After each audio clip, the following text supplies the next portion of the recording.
Let's go. How are you? How are you feeling? Great. I'm good. Actually, I'm fine. I'm a little bit tired. I guess I'm fine because I'm alive. Very controversial question. We try live our life. Hi, my name is Dan. I'm in Kyiv, 500 kilometers from the front line. My foreign friends often ask me, what's it like living in Ukraine during the full-fledged war? So, to answer everyone all at once, I decided to hit the streets and ask people, how are they feeling? How are they holding up? When was the last time they cried? And what gives them hope? So, how are you, Kyiv?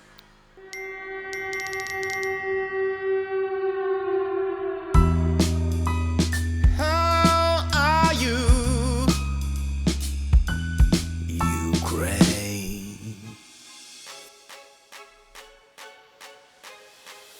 These are the burnt vehicles of the Russian Federation who have come into Ukraine and got destroyed in the middle of a war.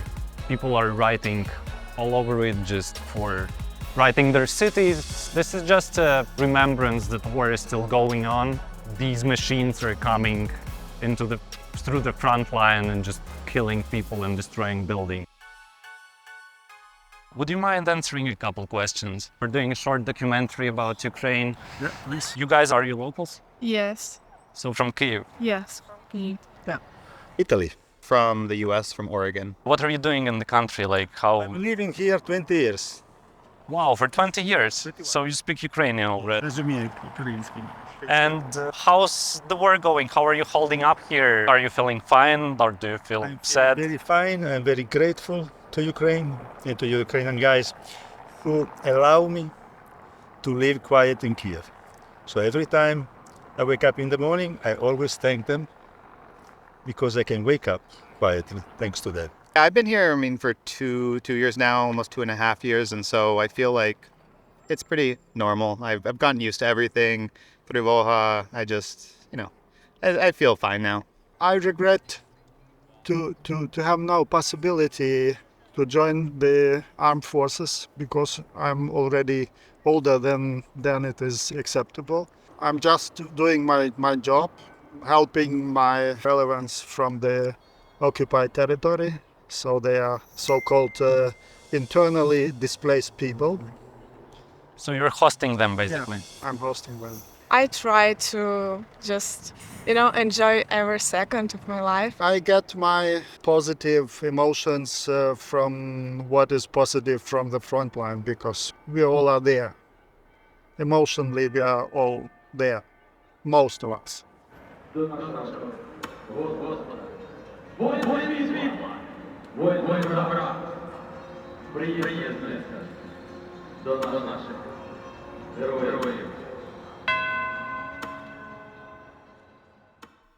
Can you remember the first day, the 24th of February? It was really scary.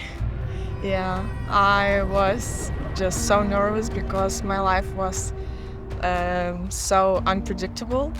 For the first 2 years, I was living in Lutsk, in Volyn Oblast, and so there was a reason I chose Lutsk instead of Kyiv at the time because it was I felt safer. To be honest, I didn't really go to Ukrytia, like to the bomb shelter when I was there. And now that I'm here, I follow the I won't tell my parents this, but I follow the two wall rule where I just get in between two walls whenever there's a Trivoha. And I still feel pretty safe. I have the app, I follow along on Telegram to see what's happening, but I try to be as safe as possible, but also at the same time, I'm not going every time, I have to admit. How do you think this will end? I don't know. I think that this is an illusion. So we will not have this day like that.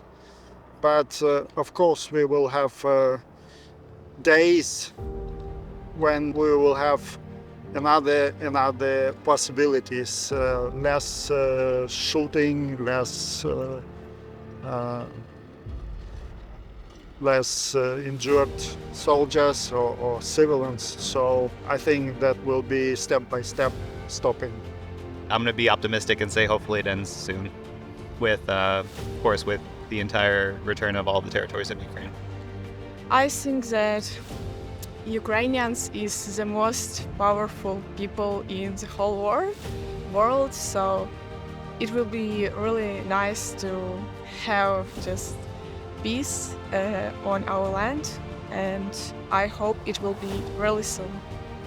I don't know if we win, I'm not sure. Because these motherfuckers are too many. But morally already won, and this is the demonstration in the street. A lot of young people, positive, beautiful, and everything is beautiful, thanks to the same. Slava Ukraini. Героям слава. Thank you.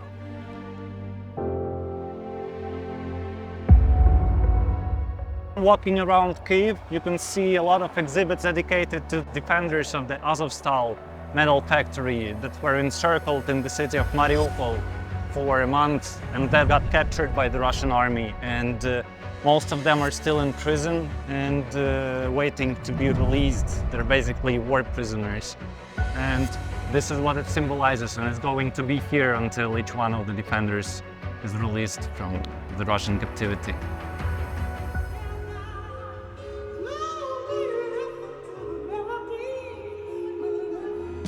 How are you?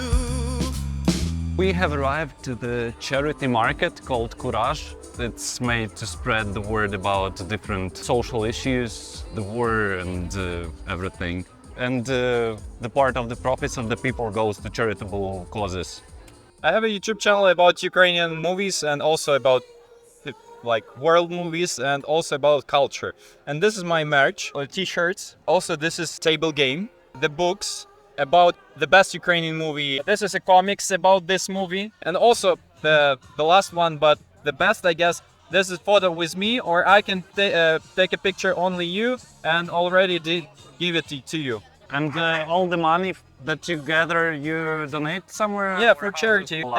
This is for hospitaliere. Hospitaliere Battalion. It's like a medics battalion that takes the people from the hotspots who are injured and saves those people, takes them to hospitals. We work in front lines and years from now. Here in this point, we just want people to try how to stop the massive bleeding. We can teach people for like 5 minutes, so we just wanted to explain that it's important and you need to study how to do it in our courses or any other courses just for now because it's important right now. So here's the example of our basic evacuation car. One is this medical evacuation, the basic medical car ambulance, which actually painted by green to going on front line, and the armor car, the Land Rover Defender, it's basic armor like to save the crew. Right now on this event we gather money for the fuel because this car it's spent it's not the richest car here, but we all the time need to like buy the fuel because we can get on a rotation. We use it right there. We spend it as clever as we can, but it's just the cars. So.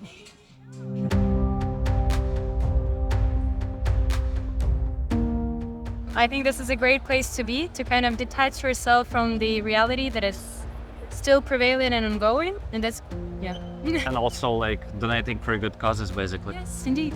How do you feel in this wartime? How do you cope with the stress? How do you get your head out of all of this that's going on around? I think you just try to accept the reality and just keep pushing forward and going forward. Sports, swimming, cycling, and I have 2 dogs. Oh, you mean you got the dog from the puppy who got evacuated from the... Yeah, from Ukraine. Yeah, okay. In Ukraine, it's kind of the real example of what life is. It's a combination of negative and positive, and there is a huge negative factor, but at the same time, you can see how strong people are. We don't got to be scared because we got to fight our enemy and not be scared, you know. Dangerous, stressful, but we live. Or they might move and go to the high and then go to the low. We live abroad now, so we're just visiting for 2 months. I'm kind of okay with that, but when I think of my friends who live here like every day during this like last 2, almost 3 years, then I think it's definitely for them, it's mentally much harder than for me. Just because like, it's not normal to experience this, you know? How did the full-scale invasion start for you? I can't say that I was ready for that. It's my second war, if I can say and such this, because I'm from 2014. I'm from Donbass, and I'm a refugee from 2014. So And you met the war for the second time. Yes, and We were honestly hiding in our apartment and like thinking what we will do next. Yeah, we were just reading the news and we were planning to like stay in Kyiv, but then one of the like missiles, I guess, like it kind of fell pretty close to our house, so we decided to leave. Yeah, like the sky was orange, so it felt really close. And it's in Kyiv. Yes, in Kyiv, yeah. I protect my family and You were in Kyiv. yeah, I live in Kyiv, but we with my family at the drive to my city where I'm born. It's Superhumans, it's small city. When was the last time you cried? Oh, maybe yesterday. Yesterday, why? Yeah, because my emotional stability. I don't know, I cried because I think of all the injustice that you feel and that you know there could be different, but you don't know how exactly you can make things different, you know, and for how long this will keep going like this. I was crying pretty much every day when we left Ukraine, like in the beginning of the full-scale invasion. Like for a couple of months, I was literally crying every day. I think it was on the 8th of July when it was bombing in Kyiv, and there Hit the child. yes, awful news about Ahmadid, and I was empty on that day, I remember, and it was hard and it was scary, and even now I'm living during the war, yes, in Kyiv. It's rather peaceful city, but we should understand that the war is still going on now, and nowhere is like safe place. Are you scared or are you used to it? Both, I would say. You know, it's when I was looking for apartment not that long ago, again moving, and when you search for apartment, you don't search for an apartment as if you would do somewhere else. You know, you're thinking whether you're gonna have the electricity and the water, and what are the chances that the missile hits this place, what is the floor, how it's gonna be in the winter, and all of these things. Of course, they kind of press on you.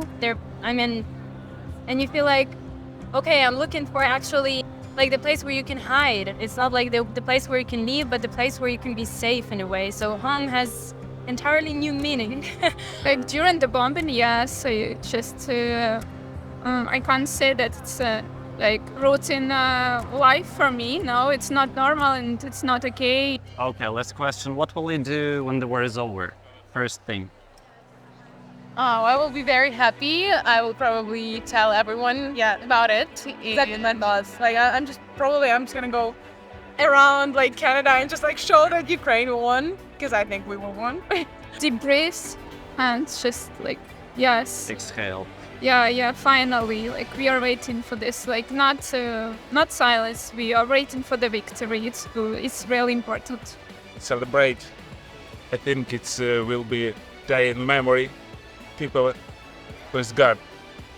Yeah, a lot of people. Yeah. It's all about donations to different causes, and like even here they're saying that they're collecting 15 million hryvnias, and every donate from 200 hryvnias gives people a chance to win the Aston Martin. Like it's kind of a raffle, so it's crazy like how people are gathering money for a good cause. Like you can even get a car by just donating money.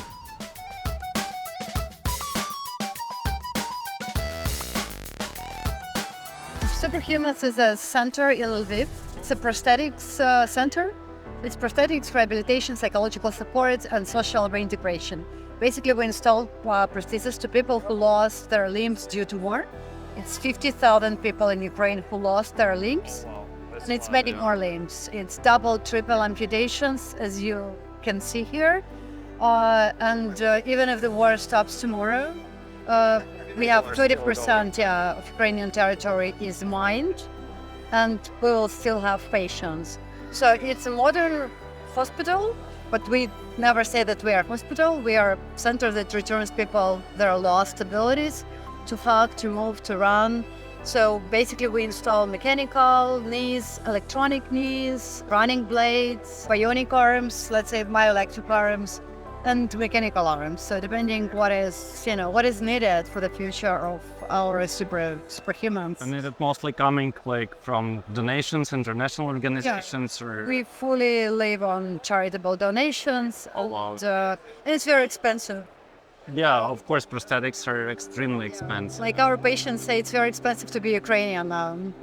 It is, but we want everyone to have like cool prostheses, because sometimes they get poor version of what is needed. We want them to have cool prostheses so they can Real hands. Yeah, they can do amazing things. And our superhumans, they do golf. We have a golf team. They do mountain climbing. They do kayaking, horse riding. Wow. Kind of activities. And here you're just displaying what you can do. You're just spreading the word about yourself, or? We are giving people a chance to actually try how it feels to walk in a prosthesis. Mm-hmm. So with our physical therapist, anyone can try and understand what the person experiences. Also, there is an arm over there, so you can try how the person that pull out the arm operates the arm. So we want people understand what people are feeling. So we are trying to create awareness, because we're going to be a country of people with disabilities, and we want to normalize disability. So this is okay. That's how we're going to look like, and that's how we fought for freedom. So that's normal. That's part of our reality, and nothing wrong with it. We are superhumans.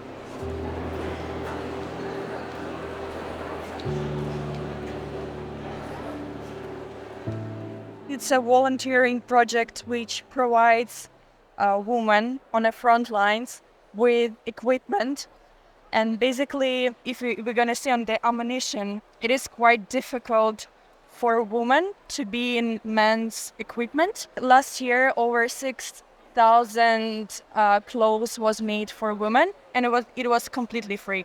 Mm-hmm. So it was like a voluntary project, as I said before. If you're going to see, we have lots of small pictures of Ukrainian women, which motivates other people, both men and women, to understand that there is no gender on the front line. Everyone is equal, and we all need to understand it. So it's for spreading the word, basically, about this problem. Yes, for now, we only focus on people's support.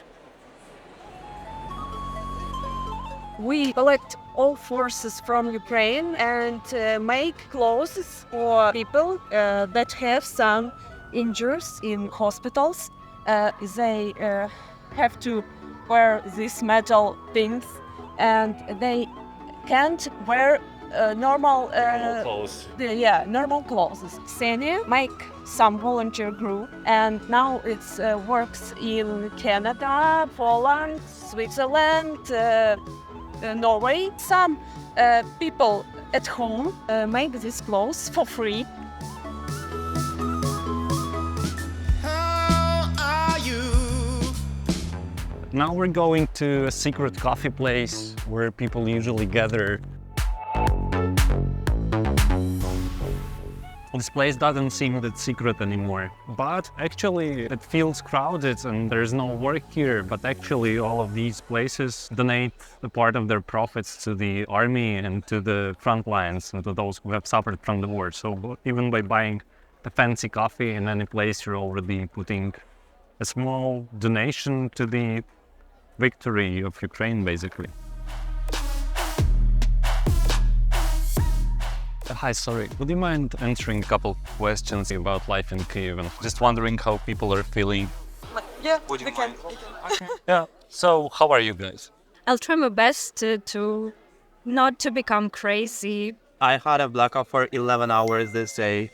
This night, but wow, it was quiet. Yeah. It's like every day in Ukraine happens something. Something horrible. The Ukrainians keep living their lives, and it's not in just imagine the concept of life that was before the war, and right now there's absolutely two different lives. But you can look around and you can see happy faces and so on and so far. But it's not just that level of happiness that we had before actually were, and that's absolutely another concept of life. And that's scary to, how to say, to develop the idea of something can be normal. For example, hearing the siren or hearing the bombs, it's normal for Ukrainians. That's the concept. Yeah, and it might sound weird in the West, when the person doesn't know that. Yeah, it sounds weird, but now it's like normal for us, and we all just, want, okay. I can do something now, like in kitchen, because it's more safer, or I can go in bathroom and take a shower because it's more safe in bathroom, How do you feel relaxed, or how can you enjoy yourself even in these? I'm read everyday donate. We volunteer together, and I do art therapy specifically with children and with women who lost either their husband or their children. We are building houses for people who lost them. When is this gonna end? Do you have any plans for the Victory Day or the end of War Day? You can't make plans now. I think I just talked about it. We don't know what will happen the next hour. To meet victory actually in Kyiv and just, I don't know, call all of my friends, all of my family, and To keep helping to restore and rebuild. I think that's going to be a long time to rebuild, but that's true. I definitely want to be a part of that still. So I'm still committed no matter what. It would be like months, years of crying over people who gave their lives over our lives for our future. How are you? Or in sense, this place is the new cultural phenomenon, because you can grab a coffee and read a book at the same time. And it's interesting that despite living in a digital era, there's more and more paper bookstores opening up in Ukraine. And here people just come to grab a cup of coffee, grab a book, read it, buy it afterwards if they like it, enjoy their time. How are you feeling? I guess I'm fine because I'm alive. I'm healthy and I have a problem with survival. I'm from Izum city, which is in the east of Ukraine, where the situation is so difficult right now, and people hear a lot of explosions nearby, and the war comes closer and closer to them again. So I'm okay, trying to help my country as much as I can. And what do you do to keep a cool head, to not go like crazy when all of this is going on? First of all, psychotherapy, family, friends, my cat, his name is also Izum. In the circumstances, you understand that I'm still alive, and the majority of my beloved ones, they're alive. So this is the main value. It is very hard to live in time of so many murders, and when you lost your friends and relatives, lost like my teacher,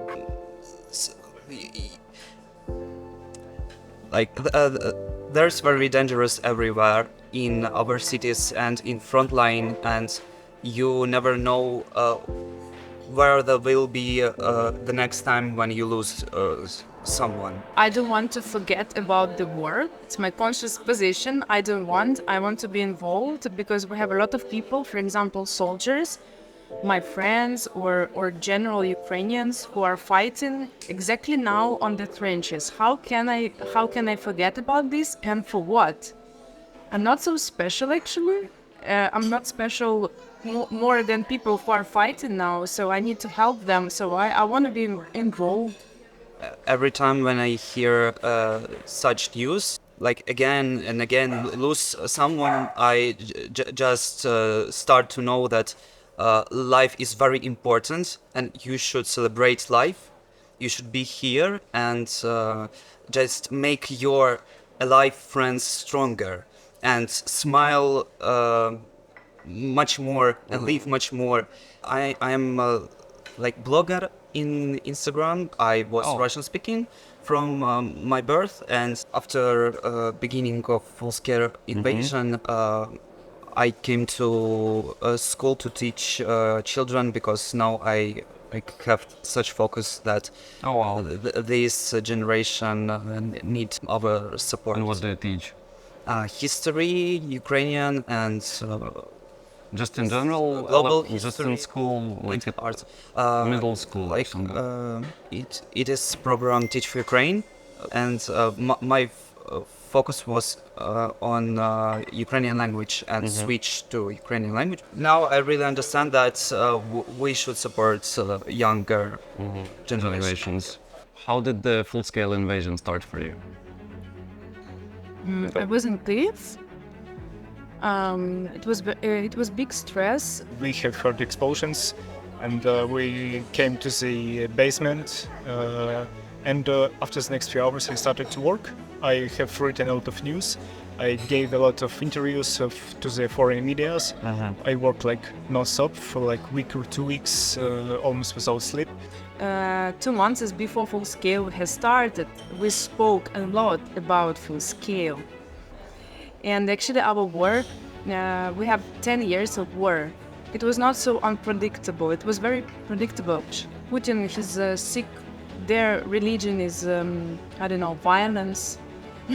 So it was very predictable, to be honest. But of course, it was a big stress. Later, I continued to write war stories about my hometown, about different regions, and also did like a work trips to these cities, like Mykolaiv, Kharkiv.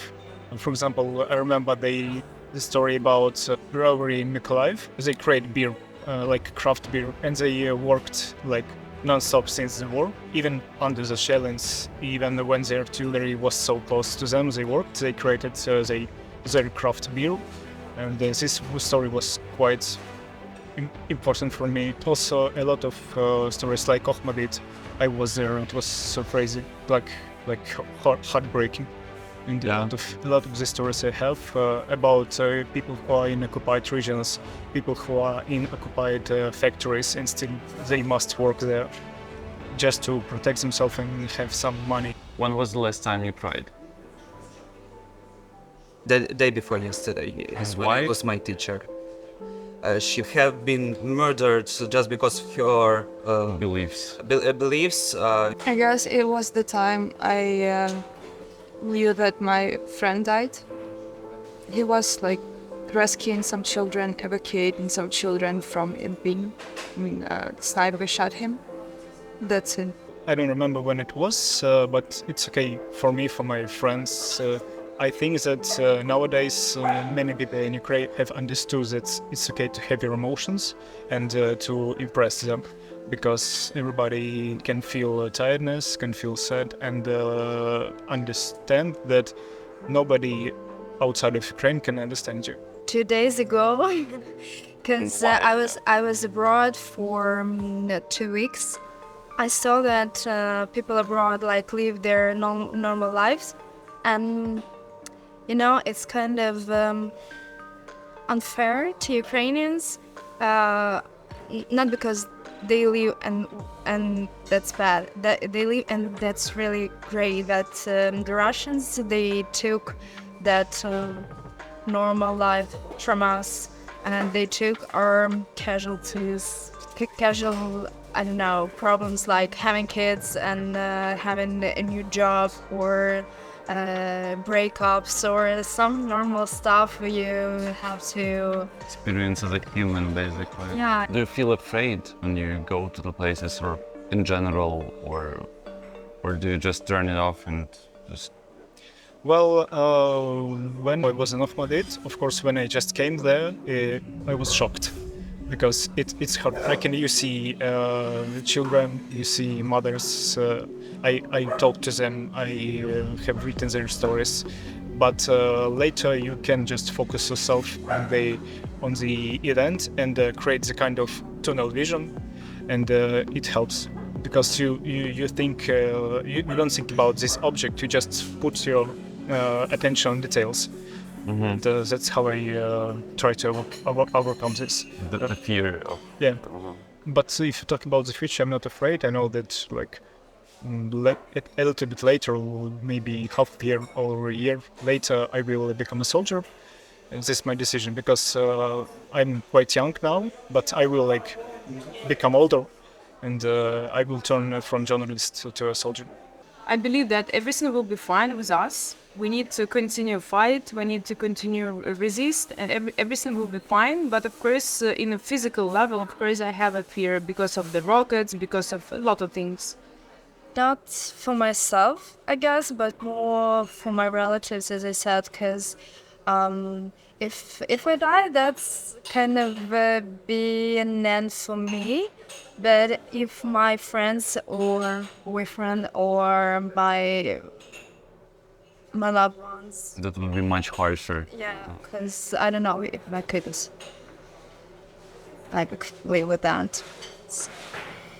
Of course, but I really know that I should be here to make this place stronger, to make this society, this people stronger, and I really thankful each one who are here because there is a big value of being together in this society. When do you think this is over, and what will you do when this is over?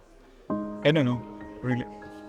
I think it will be a super crucial moment when all of us can realize how many beautiful people we lost and what happened. So I'm not like, I don't have any romantic feelings that, oh, it will be like a best day, like cliche about Second World War, you know? Like not a parade or something? I don't know, we will see. I would like to go to my hometown. It's occupied for 2 years. Oh.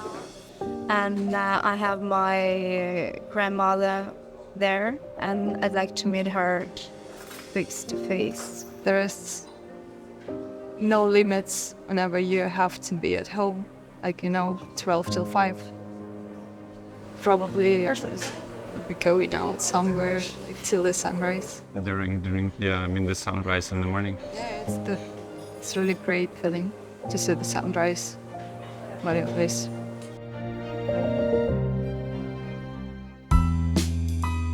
How are you, Ukraine?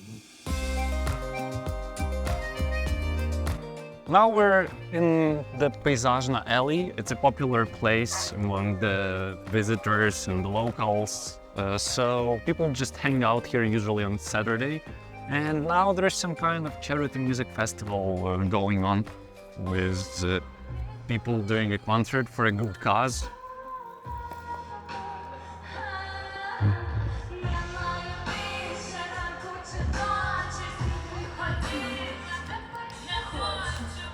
Guys, sorry, would you mind answering a couple of questions about how people are feeling right now? Like, how are you? How are you doing?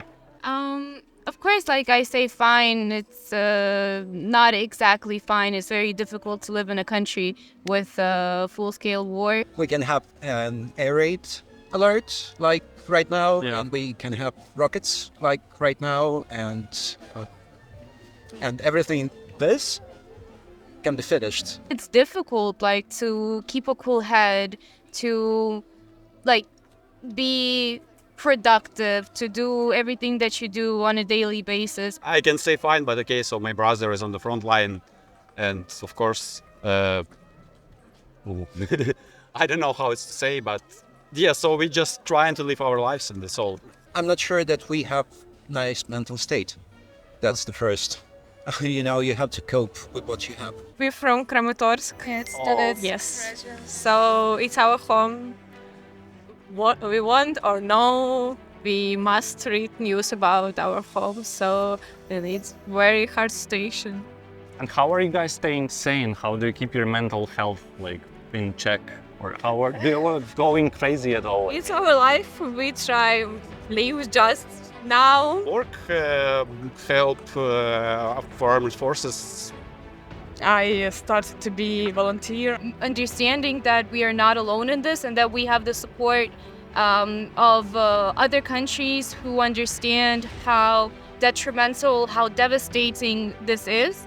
And I guess that's what that's my main thing that keeps me sane, you know, understanding that the world is with us, because what the Russians are doing, that's that's genocidal, you know, they're destroying our country, they're like killing civilians. It's all about destruction of us as a country, of us as a people. So yeah, I think that the other countries, the global community is on board with that, because like if we don't stop Russia, like they will not stop here. They will go farther. They will go to the other countries, and it's an imperialistic mindset that needs to be stopped. 24th of February of 2022. Mhm. Can you remember the day? What did he do? We thought that the city wasn't safe, so we decided to go to a village. So you left from Kyiv to the village. Hindsight, bad idea. That was a horrible idea. So we went to our grandma who lives in the Kyiv region, on the left bank of Kyiv, right? We decided to stay there, and on March 8th, I just saw how like tanks, like cars with a bunch of Russian soldiers, like with those ZV letters, they were just like rolling through the street. And yeah, it's the day when they occupied that village. Like horrible, yeah, like one of the most horrible days of my life. How did you escape? We waited for an evacuation bus, so we were there for 2 weeks or so, a little bit more than 2 weeks, and many like Russian officers, they were in charge of like talking and like negotiating that with the Red Cross, with our government, and many of them like didn't want to get people evacuated because it was like we were literally their hostages. Like they kept us there, and it was like a human shield. Like for real, it was just a human shield. That's all we were to them. I live in Kyiv, and there are air raids every now and then, you know, missile strikes, and that's like, it's horrible. It's not okay. But I remember from that time that the most horrible thing, like it's like to see that Russian soldier that's standing like with a gun, like knocking on our door, going through our things, going through our phones, you know, and yeah, that's still the most scariest thing for me, like to see a Russian soldier. Like missile strikes aren't so scary. Yeah, well, that's, yeah. Yeah, it sucks. It sucks. What is the first thing you're going to do when it's going to end? Oh, I know. I have this dream to get on the train or on the bus or in a taxi and go to Borispa airport and have 1 cup of coffee, 2 cups of coffee, and look at the people who arrive in the departure room. That's my dream. I just will travel for all the territories that was like occupied or deoccupied or like was on near the front lines. I think we go home. Yes, we want to back home. We'll see. We like let's help Ukraine win this war so we can see what happens on that day once Ukraine has won. Okay, last question. What is Ukraine for you? It's home. It's home. It's my home. Our home. It's my home. Yeah, so Ukraine is home. I hope we were able to catch the mood of the city. This is just a glimpse at life of a war-torn country. I got a feeling that even though people may seem as they're smiling and just enjoying their lives, it's impossible for them not to fixate on what's happening at the front lines. So help Ukraine win this war. Donate, volunteer, learn more about Ukraine, and hopefully after the war is over, you will be able to come and experience all of this firsthand.